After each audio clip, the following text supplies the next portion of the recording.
Assalamu alaikum warahmatullahi wabarakatuh. Ikhwan, ndugu zanguni, leo tupo katika mwendelezo wa darasa zetu mbalimbali, na kubwa zaidi ni kwenda kuangalia katika yale yaliyozungumzwa ndani ya Qur'ani. Ndugu zangu wapenzi watazamaji, leo tunakwenda kuangalia dua moja. Dua hii ni muhimu sana wewe kuijua. Ni lazima ifikie wakati wale watu wa kuogope, lazima ifikie wakati watu wa kuheshimu, lazima ifikie wakati kila mtu anapokutazama kama yule hatari yule. Ndivyo inavyotakiwa, na hayo ndiyo maisha.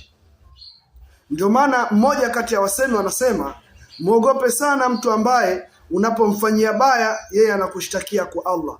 Yeye lile baya unalomfanyia yeye anashtaki kwa nani? Kwa Mwenyezi Mungu Subhanahu wa Ta'ala.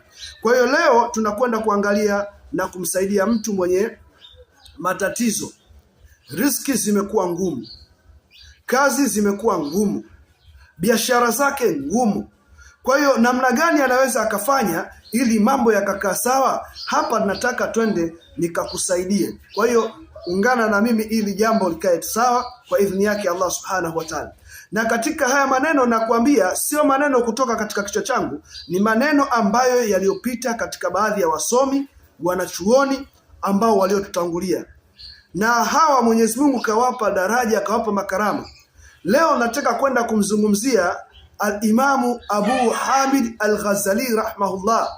Imamu Abu Hamid kaeleza katika mlango huu namna ya kujisaidia mtu unapokuwa na matatizo, hali ngumu, pengine kazi upati, namna gani unaweza ukaenda kujinusuru.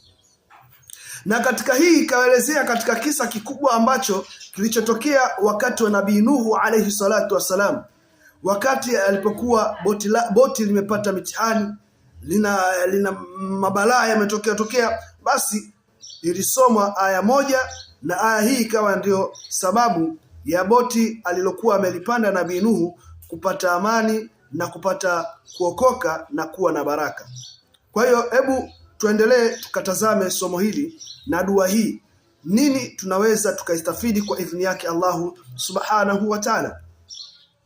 Imamu Abu Hamid al-Ghazali anasema kwa mtu ambaye atakayekuwa na mtihani asome dua hii. Na hichi ni kisa ambacho kilichotokea katika baadhi ya miaka ya nyuma, huko nyuma sana, kwa mtu mmoja ambaye alikuwa mwema. Kwa hiyo wewe ambaye una matatizo, una shida, inatakiwa usome aya hizi zifuatazo. Sawa? Aya ya kwanza utasema Bismillahirrahmanirrahim,